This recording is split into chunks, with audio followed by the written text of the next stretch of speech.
નમસ્તે વિદ્યાર્થી મિત્રો, જ્ઞાન મંજરી વિદ્યાપીઠ મહુવા, હું શૈલેષ લાડુમોર વિડીયો લેક્ચરમાં આપ સૌનું હાર્દિક સ્વાગત કરું છું. તો વિદ્યાર્થી મિત્રો, આપણે અગાઉના લેક્ચરમાં આબોહવાના નિયંત્રણમાં વાતાવરણની ભૂમિકા વિશે અભ્યાસ કરી ગયા. આજના આપણા ત્રીજા લેક્ચરમાં હવાની ગતિ એટલે કે પવનો વિશે આપણે અભ્યાસ કરીશું. તો વિદ્યાર્થી મિત્રો, આપણે અગાઉના ધોરણમાં છે એ ભણી ગયા પવન એટલે શું. તો એની વ્યાખ્યા છે આપણે આ પ્રમાણે આપી શકીએ: ગતિમાન હવાને પવન છે કહે છે. એટલે કોઈ પણ જ્યારે હવા છે એ ગતિમાં આવે ત્યારે પવનનું નિર્માણ છે થાય છે. એટલે કે ગતિમાન હવા એને આપણે પવન તરીકે ઓળખીએ છીએ. તો આપણે આ ટોપિકમાં છે એ પવનોના નિર્માણ વિશે આપણે વાત કરીશું. આપણે દિવસભરની ગરમી પછી સાંજે વહેતા ઠંડા પવનથી રાહતનો અનુભવ કરીએ છીએ. એટલે દિવસ દરમિયાન જે ગરમીનો અનુભવ થાય અને સાંજના સમયે ઠંડા પવનથી આપણને થોડીક રાહત મળે છે. આપણે એટલા ખુશનસીબ છીએ કે ઉનાળાના ગરમ વાતાવરણ પછી ઘણી વખતે વરસાદ પડે છે. એટલે વિદ્યાર્થી મિત્રો, આપણા દેશમાં મુખ્યત્વે 3 ઋતુઓ છે એ જોવા મળે છે: શિયાળો, ઉનાળો અને ચોમાસું. એટલે એ રીતે ઉનાળા પછી એ ચોમાસાની શરૂઆત થાય છે. એટલે ઉનાળાના ગરમ દિવસો પછી ચોમાસામાં આપણને વરસાદથી રાહત છે એ થાય છે. તે કયું પરિબળ છે કે જે હવાને કોઈક વાર હવાની લહેર, કોઈક વાર તેજ હવા કે કોઈક વાર તોફાનના સ્વરૂપમાં ગતિ આપે છે. વરસાદને આપણી પાસે કોણ લાવે છે? તો આ બધી ઘટનાઓ માટે છે એ પવન છે એ જવાબદાર છે. તો આપણે પવનનું નિર્માણ છે એ કઈ રીતે થાય છે એના વિશે વાત કરીશું. આ બધી ક્રિયાઓ આપણા વાતાવરણમાં હવા ગરમ થવાથી અને પાણીની બાષ્પ બનવાના પરિણામે થાય છે. એટલે હવા છે એ ગરમ થવાને કારણે પવનનું નિર્માણ થાય છે અને પાણીની બાષ્પ બનવાથી વરસાદ છે એ આવે છે. પાણીની બાષ્પ સજીવોની પ્રવૃત્તિઓ અને પાણીના ગરમ થવાને કારણે થાય છે. તો જે પાણીની બાષ્પ છે એ સજીવોની પ્રવૃત્તિઓ, તો ઉદાહરણ તરીકે વનસ્પતિ છે એ બાષ્પોત્સર્જનની ક્રિયા દ્વારા વાતાવરણમાં પાણી છે ગુમાવે છે. તો આપણે અગાઉના ધોરણોમાં છે અભ્યાસ કરી ગયા બાષ્પોત્સર્જન એટલે શું. કે જે વનસ્પતિ એના પર્ણમાં આવેલા પર્ણરંધ્રો, તો પર્ણરંધ્રો વડે વાતાવરણમાં બાષ્પ સ્વરૂપે અથવા તો વરાળ સ્વરૂપે જે પર્ણરંધ્રોમાંથી પાણી છે ગુમાવે છે એને બાષ્પોત્સર્જન છે કહેવામાં આવે છે. તો વનસ્પતિમાં સતત બાષ્પોત્સર્જનની પ્રક્રિયા છે એ થતી હોય છે. તો એ સજીવોની પ્રવૃત્તિઓ છે ગણી શકાય. એટલે આવી બાષ્પોત્સર્જનની પ્રક્રિયા વડે પણ છે એ ખૂબ મોટા પ્રમાણમાં છે પાણી વરાળ સ્વરૂપે હવામાં એટલે કે વાતાવરણમાં છે એ ભળે છે. અને બીજી જે ઘટના છે પાણીના ગરમ થવાને કારણે, એટલે સૂર્યપ્રકાશની હાજરીમાં સતત જે જમીન પર રહેલું પાણી છે, પૃથ્વી પર રહેલું પાણી છે એ સતત ગરમ થાય છે અને એને કારણે એનું સતત બાષ્પમાં રૂપાંતર છે એ થતું હોય છે. એટલે આવી ઘટનાઓને કારણે છે એ વાદળ બને છે અને પછી વાદળ છે એ ઠંડા પડી અને વરસાદ સ્વરૂપે પાછા જમીન પર છે આવે છે. સ્થલજ ભાગ કે જલજ ભાગથી થવાવાળા વિકિરણના પરાવર્તન અને પુનઃ વિકિરણને કારણે વાતાવરણ ગરમ થાય છે.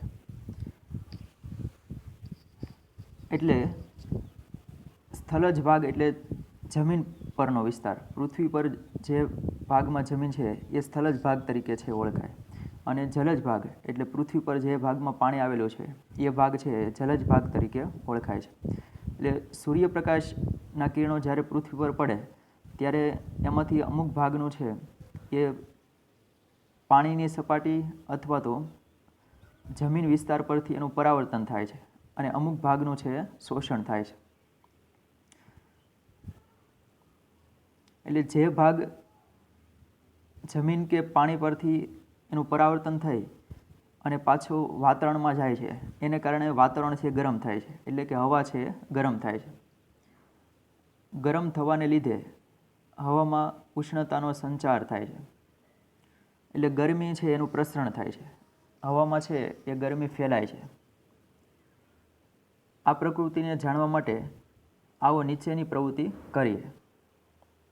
એટલે આપણે એક પ્રવૃત્તિ વડે છે એ સમજવાનો પ્રયત્ન કરીએ. પ્રવૃત્તિ 14.2. એક મીણબત્તીને પહોળા મોઢાવાળી શીશીમાં કે બીકરમાં રાખો. જે રીતે તમને આકૃતિમાં છે દર્શાવેલ છે કે એક બીકરમાં છે એ મીણબત્તી છે સળગાવવામાં આવે છે. એક અગરબત્તીને સળગાવો અને તે જ શીશીના મોઢાની નજીક લઈ આવો. તો જે રીતે આકૃતિમાં દર્શાવવામાં આવેલ છે એ રીતે એક કોઈ બીકર અથવા તો પહોળા મોઢાવાળી જે બોટલ કે શીશી હોય એમાં મીણબત્તી સળગાવવાની છે અને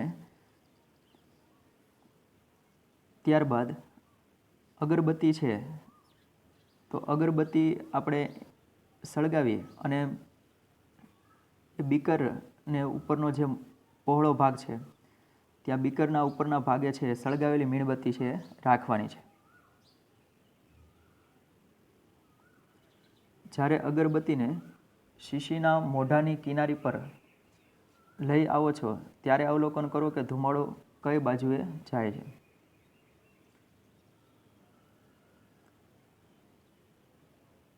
હવે આપણે આ પ્રવૃત્તિ ઉપરથી છે એ સમજવાનું છે કે જ્યારે કોઈ બીકર કે શીશીના મોઢાની કિનારી તરફ આપણે અગરબત્તી છે લઈ જઈએ ત્યારે ધુમાડો છે કઈ દિશામાં જાય છે એ આપણે સમજવાનું છે.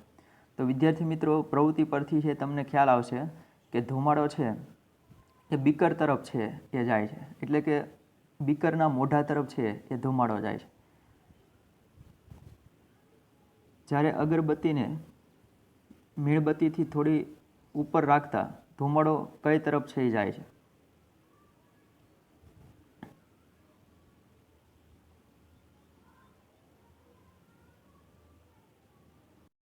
જ્યારે આપણે અગરબત્તીને મીણબત્તીની થોડીક ઉપર રાખીએ તો ધુમાડો છે એ ઉપરની તરફ છે જતો જોવા મળે છે. બીજા ભાગોમાં જ્યારે અગરબત્તીને રાખો છો ત્યારે ધુમાડો કઈ તરફ જાય છે? તો આપણે અગરબત્તીને છે એ બીકરની મોઢાની આજુબાજુ કોઈ બીજા ભાગમાં રાખીશું તો પણ ધુમાડો છે ઉપર તરફ જ જતો જોવા મળશે. તો આકૃતિ 14.1 હવાના અસમાન તાપમાનથી ઉત્પન્ન થતો હવાનો પ્રવાહ. ધુમાડા દ્વારા ઉત્પન્ન થયેલી ભાત એટલે કે જે જુદી જુદી જગ્યાએ છે એ જુદા જુદા પ્રકારે ધુમાડો છે અલગ અલગ પેટર્નથી અથવા તો અલગ અલગ ભાતથી જે ઉત્પન્ન થાય છે તો આપણને દર્શાવે છે કે કઈ દિશામાં ગરમ અને ઠંડી હવા વહે છે. એટલે આ ધુમાડાની દિશા પરથી છે એ આપણને ખ્યાલ આવે છે કે પવનની દિશા છે એ કઈ છે અથવા તો હવા કઈ દિશામાં છે ગતિ કરે છે અને કઈ દિશામાં ગરમ અને ઠંડી હવા વહે છે. આ પ્રકારે જ્યારે હવા ભૂમિ અને પાણીના ઉષ્મીય વિકિરણને કારણે ગરમ થાય છે ત્યારે તે ઉપરની તરફ પ્રવાહિત થાય છે, પરંતુ પાણીની સાપેક્ષે ભૂમિ ઝડપથી ગરમ થતી હોવાથી ભૂમિની ઉપરની હવા પાણીની ઉપરની હવાની સાપેક્ષે ઝડપથી ગરમ થાય છે.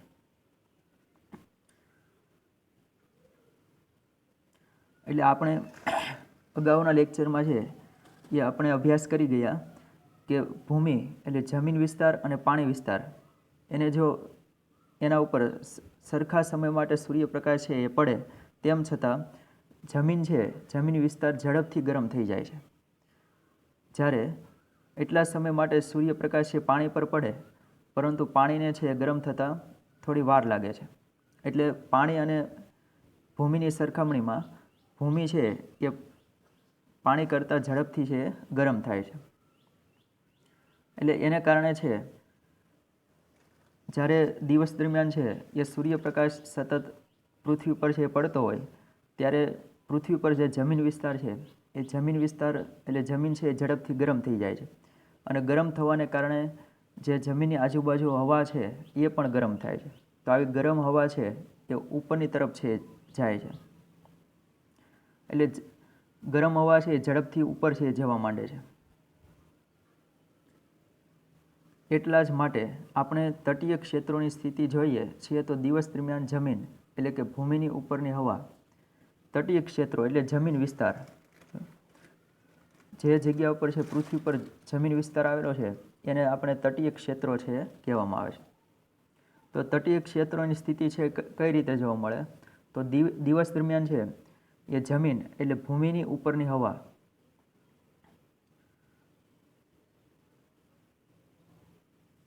ઝડપથી ગરમ થઈને ઉપર જવાની શરૂઆત કરે છે. તો આપણે જે વાત કરીએ છીએ કે સૂર્યપ્રકાશ છે એ જમીન અને પાણી પર પડવાને કારણે જમીન છે એ ઝડપથી ગરમ થાય છે. એટલે જમીનની આજુબાજુ જે હવા રહેલી છે, જમીનની જે ઉપર હવા રહેલી છે એ પણ ગરમ થાય છે. અને ગરમ હવા છે એ ઉપર જવા માંડે છે, જેથી આ હવા ઉપરની તરફ છે જાય છે. હવે જે જમીનની ઉપર હવા રહેલી છે, જમીનની આજુબાજુ જે હવા રહેલી છે એ ઉપર જતી રહે છે. તો એને કારણે શું થાય છે? તો ત્યાં ગરમ હવા ઉપર જવાને કારણે આજુબાજુ છે એ ઓછા દબાણનું ક્ષેત્ર બને છે. એટલે હવાની છે ઘટ થાય છે, કારણ કે હવા ગરમ થવાને કારણે એ ઉપર જતી રહે છે. તો હવે ગરમ હવા ઉપર જતી રહે ત્યાં એની જગ્યા છે એ ખાલી પડે છે. એટલે એને શું કહેવામાં આવે છે? દબાણનું ક્ષેત્ર છે ઓછું થાય છે, દબાણનું ક્ષેત્ર છે ઘટે છે. તો આની જગ્યાએ દરિયાની હવા ઓછા દબાણવાળા ક્ષેત્ર એટલે જમીનની તરફ વહે છે. તો જમીન કરતાં દરિયા ઉપરની હવા છે એ ઠંડી છે. તો આવી ઠંડી હવા છે એ જમીન તરફ છે આવે છે, કે જે ગરમ હવા ઉપર ગયેલી છે ત્યાં જગ્યા પડેલી છે. તો એ જગ્યા પૂરવા માટે દરિયાની ઠંડી હવા છે એ જમીન તરફ છે આવે છે. એટલે કે દરિયાની ઉપરની હવા ઠંડી હોવાને કારણે ત્યાં દબાણનું ક્ષેત્ર વધારે હોય, ત્યાં હવાનું દબાણ છે વધારે હોય છે. અને જમીન પર છે એ હવાનું દબાણ છે ઓછું થયેલું છે. એટલે વધારે દબાણથી ઓછા દબાણ તરફ છે હવા આવે છે. એટલે ઓછા દબાણવાળા ક્ષેત્ર એટલે જમીનની તરફ દરિયા પરની હવા છે વહે છે. એક ક્ષેત્રથી બીજા ક્ષેત્રમાં હવાની ગતિથી પવનોનું નિર્માણ થાય છે. તો આ મુખ્ય કારણ આ છે.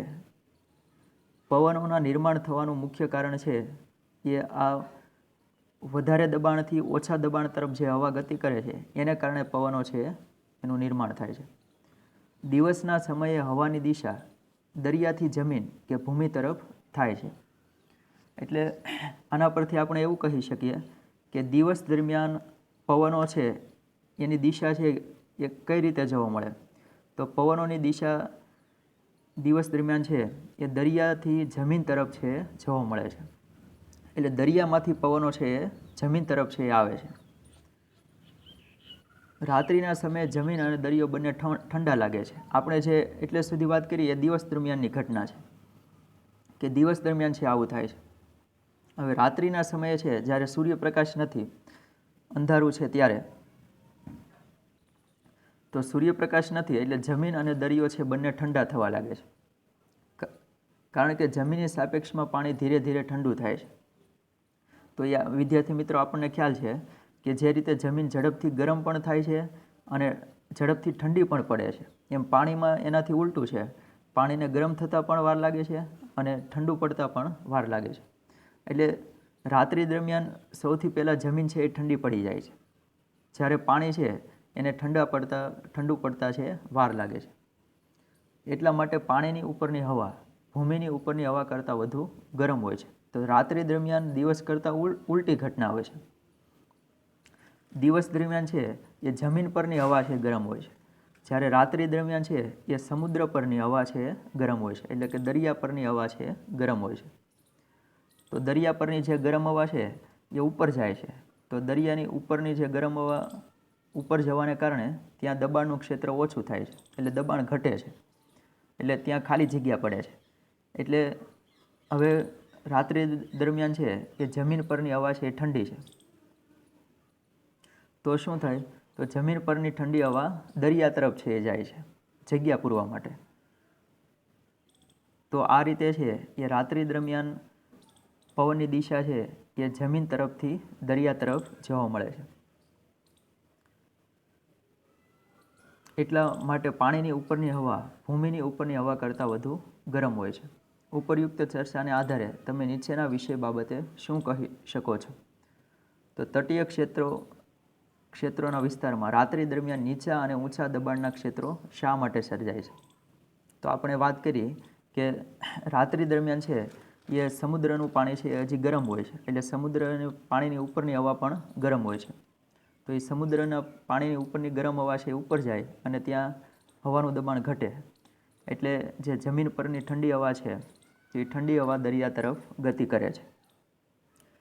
એટલે તટીય ક્ષેત્રોમાં રાત્રિના સમયે હવાની દિશા શું હોય? તો તટીય ક્ષેત્રો છે જમીન પરના વિસ્તારોમાં રાત્રિ દરમિયાન છે પવનની દિશા દિવસ કરતાં ઉલટાઈ જાય, એટલે જમીન પરથી પવન છે એ હવા છે એ દરિયા તરફ છે એ ગતિ કરે છે. વિદ્યાર્થી મિત્રો, તમે આ ફોટોગ્રાફ્સમાં છે એ સમજી શકો છો કે કઈ રીતે. તો પહેલાં જે ફોટોગ્રાફ્સ છે, પહેલી ઘટના છે એ દિવસ દરમિયાનની છે.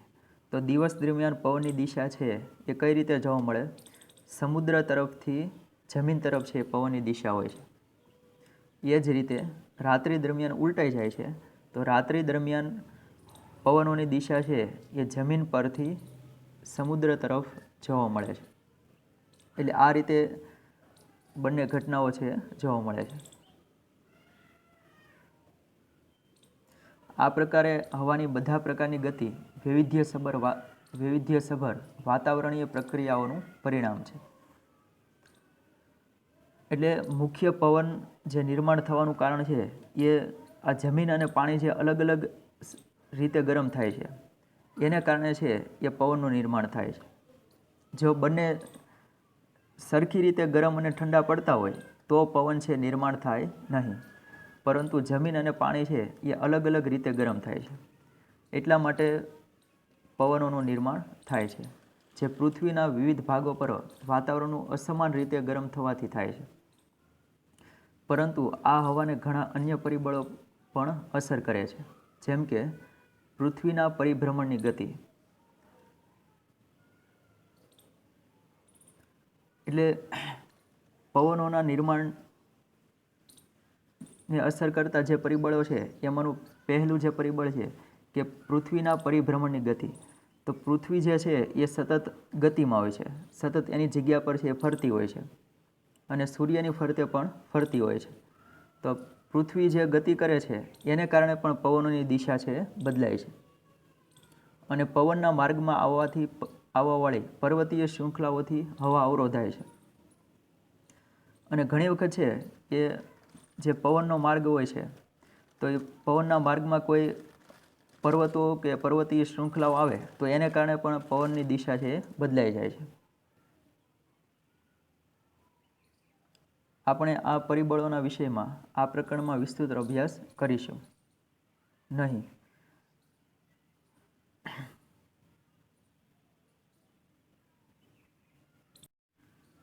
એટલે માત્ર આપણે ટૂંકમાં છે સમજીશું કે કોઈ પર્વતીય શૃંખલાઓને કારણે છે એ પવનની દિશા છે બદલાય છે.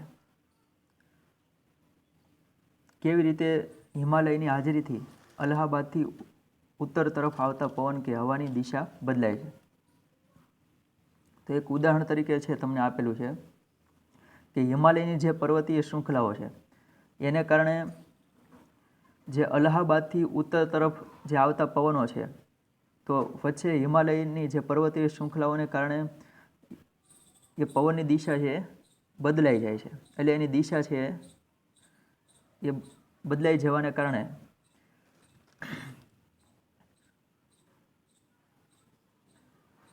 જે ખરેખર જે દિશામાં પવન છે એ જવો જોઈએ એ દિશામાં જતો નથી. તો એનું મુખ્ય કારણ એ છે કે વચ્ચે પર્વતો કે પર્વતીય શૃંખલાઓ આવવાથી આવું બની શકે છે. એટલે અને બીજું કારણ એ છે કે પૃથ્વી છે સતત પરિભ્રમણ છે કરે છે, પોતાની ધરી પર છે એ ગતિ કરતી હોય છે. એટલે એને કારણે પણ છે એ પવનોની દિશા છે બદલાતી હોય છે.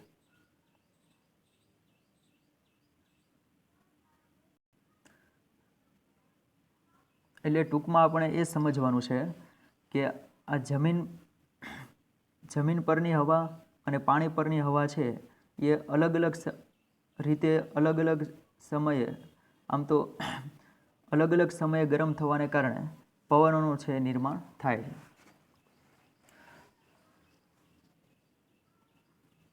તો દિવસ દરમિયાન છે એ પવનોની દિશા સમુદ્ર તરફથી જમીન તરફ હોય છે. શું કામ? કારણ કે દિવસ દરમિયાન સૂર્યપ્રકાશની હાજરીમાં જમીન પરની હવા છે એટલે જમીન છે એ ઝડપથી ગરમ થાય છે અને જમીન પરની હવા છે ગરમ થવાથી ઉપર જાય છે અને એની જગ્યા લેવા માટે સમુદ્રમાંથી ઠંડી હવા આવે છે. એટલે દિવસ દરમિયાન છે એ પવનોની દિશા સમુદ્ર તરફથી જમીન તરફ જોવા મળે છે. એ જ રીતે રાત્રિ દરમિયાન છે ઘટનાઓ ઉલટાઈ જાય છે. રાત્રિ દરમિયાન છે એ જમીન છે એ ઝડપથી ઠંડી પડી જાય છે, જ્યારે દરિયાને એટલે પાણીને ઠંડુ પડતા વાર લાગે છે. એટલે જે દરિયા પરની હવા છે એ ગરમ હોય છે રાત્રિ દરમિયાન, એટલે એ ગરમ હવા ઉપર જાય છે અને ત્યાં હવાનું દબાણ છે ઘટે છે. એટલે જમીન પરની જે ઠંડી હવા છે એ દરિયા તરફ છે ગતિ કરે છે. એટલે રાત્રિ દરમિયાન પવનની દિશા છે એ જમીન પરથી દરિયા તરફ જોવા મળે છે. એટલે આવી રીતે છે એ વાતાવરણ એટલે હવા છે એ અલગ અલગ જગ્યાએ અલગ અલગ ગરમ થવાને કારણે અલગ અલગ રીતે ગરમ થવાને કારણે પવનોનું નિર્માણ થાય છે. તો ઓકે વિદ્યાર્થી મિત્રો, આજના લેક્ચરમાં છે એ આપણે એટલે સુધી અભ્યાસ કરીશું. Thank you.